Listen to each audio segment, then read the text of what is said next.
नमस्कार, मैं Sandeep कसालकर। Crypto TV में आप सभी का स्वागत है। क्रिप्टो वर्ल्ड से जुड़ी नई खबरों के साथ आइए देखते हैं क्या कुछ हुआ क्रिप्टो की दुनिया में। सबसे पहले रुक करते हैं हेडलाइंस की ओर।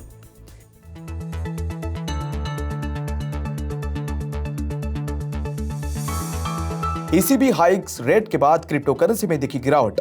$23,000 से कम रहा बिटकॉइन। जिपमैक्स ने विड्रॉल्स को फिर किया शुरू। बेबल और सेल्सियस से जुड़े $53 मिलियन एक्सपोजर का किया खुलासा। ब्लॉकचेन.com ने की बेयर मार्केट के बीच 25% वर्कफोर्स में कटौती। साउथ कोरिया ने 2025 तक 20% क्रिप्टो टैक्स को किया पोस्टपोन। माइनक्राफ्ट ने वैल्यूज ऑफ क्रिएटिव इंक्लूजन की कमी का हवाला देते हुए इन गेम एनएफटी को किया डिसमिस। KuCoin ने की SIG से $10 मिलियन के स्ट्रेटेजिक इन्वेस्टमेंट की घोषणा। गोल्डमैन सैक्स ने ब्लॉकचेन पर फर्स्ट सिक्योरिटी डील को किया सेटल। टेक्सास बिटकॉइन माइनर्स ने शटडाउन के बाद ऑपरेशंस को किया फिर से शुरू।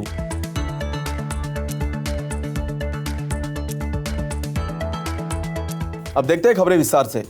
यूरोपियन सेंट्रल बैंक द्वारा एक दशक से ज्यादा समय में अपनी इंटरेस्ट रेट बढ़ाने के बाद इन्वेस्टर्स को स्पेक्युलेटिव असेट्स बेचने के लिए मजबूर करने और यूएस में जॉबलेस क्लेम्स के बढ़ने के बाद गुरुवार को देर शाम के ट्रेड में क्रिप्टो करेंसी को गिरावट का सामना करना पड़ा। वहीं बिटकॉइन $23,000 से नीचे देखा गया। यूएस स्टॉक्स में गिरावट आई और डॉलर के मुकाबले यूरो में तेजी आई क्योंकि इन्वेस्टर्स ने ईसीबी की 0.5% पॉइंट इंटरेस्ट रेट इंक्रीज और अर्निंग्स की रिपोर्ट के एक और बैच को डाइजेस्ट कर लिया। इस तरह से S&P 500 ने गुरुवार को 0.2% नीचे गया। Technology focus Nasdaq composite index 0.1% से और Dow Jones industrial average 0.5% about 150 points नीचे जाते हुए देखा गया। ईसीबी की रेट में बढ़त पहले की तुलना में ज्यादा थी, जो पहले प्रेसिडेंट क्रिस्टिन लगार्डे द्वारा इंडिकेट की गई थी। यूरो जोन को नेगेटिव रेट टेरिटरी से बाहर निकाला। वहीं डॉलर के मुकाबले यूरो को 0.2% मजबूत होकर $1.02 पर पहुंच गया।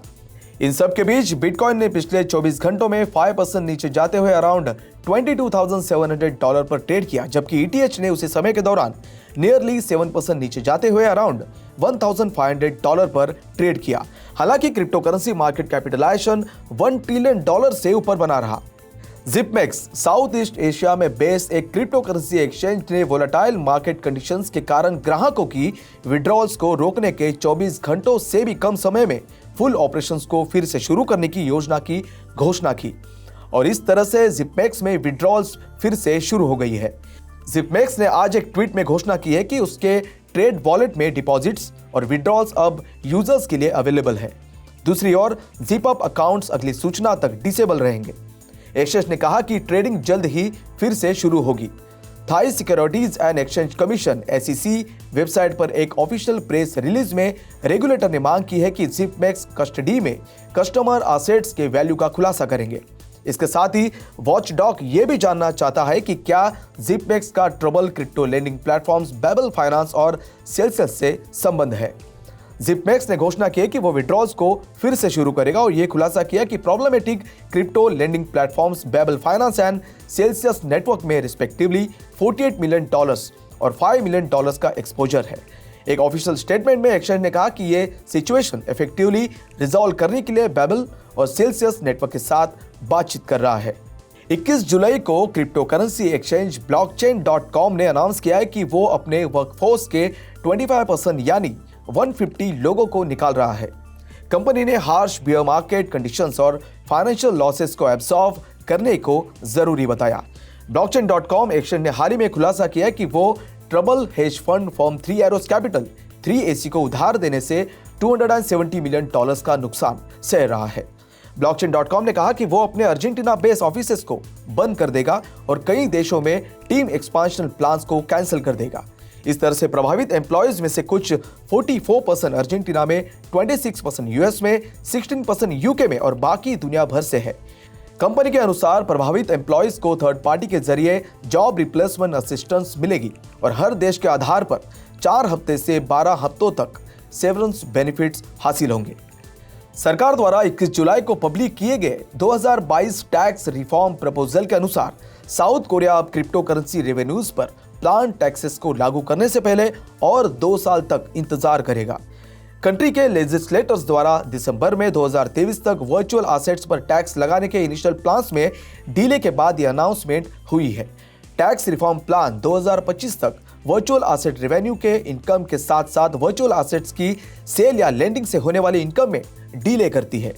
क्रिप्टो गेम्स पर 2.5 मिलियन कोरियन वन से ज्यादा 20% टैक्स लगाने की इनिशियल प्लान जो 1 साल की पीरियड में $1,900 है, जिसमें अभी भी कोई बदलाव नहीं है। माइक्रोसॉफ्ट द्वारा own gaming company Mojang studios ने घोषणा की है कि वो अपने बेहद पॉपुलर और लंबे समय से चल रहे गेम माइनक्राफ्ट में नॉन फंजिबल टोकन्स यानी एनएफटीज और दूसरे ब्लॉकचेन रिलेटेड आइटम्स के इस्तेमाल को प्रोहिबिट करेगी। एनएफटी आइडिया मटेरियल की कमी और एक्सक्लूजन के एक मॉडल का रिप्रेजेंटेशन करता है जो उनकी कम्युनिटी के लिए एस्टैब्लिश क्राइटेरिया के अगेंस्ट जाता है। मोजैंग ने एक ब्लॉग पोस्ट में कहा कि यह धारणा कि प्लेयर्स को उन एक्टिविटीज का इस्तेमाल करने में सक्षम होना चाहिए जिनमें वे हिस्सा लेते हैं, जो कि स्कैरसिटी और एक्सक्लूजन से बंधे एनएफटीज को अर्न करने के लिए क्रिएटिव इंक्लूजन और एक साथ खेलने के माइनक्राफ्ट वैल्यूज के साथ अलाइन नहीं होते हैं।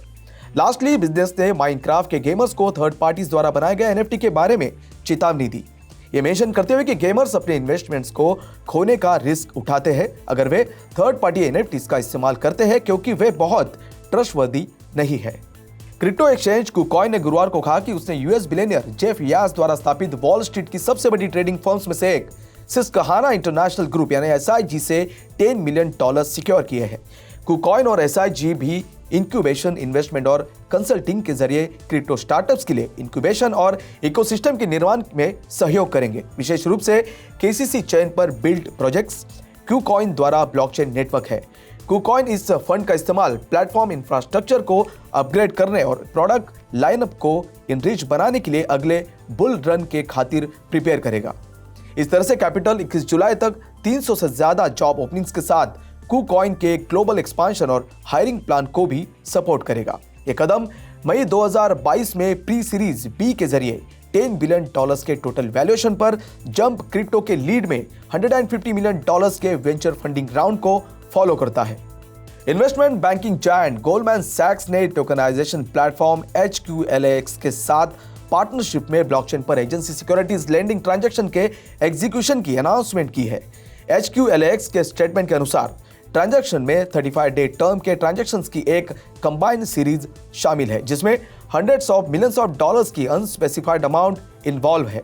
इस तरह के ट्रांजैक्शन से बड़े बैंक्स को कॉस्ट में कटौती करने में मदद मिलेगी जो Basel III balance sheet compliance के लिए हाई क्वालिटी वाली लिक्विड एसेट रखने के लिए मजबूर है, जबकि HQLAX ने ट्रांजैक्शन को एग्जीक्यूट करने के लिए ISIN लेवल सिक्योरिटीज ट्रैकर्स को डिजिटल कोलैटरल रिकॉर्ड्स यानी DCRS का करार दिया है।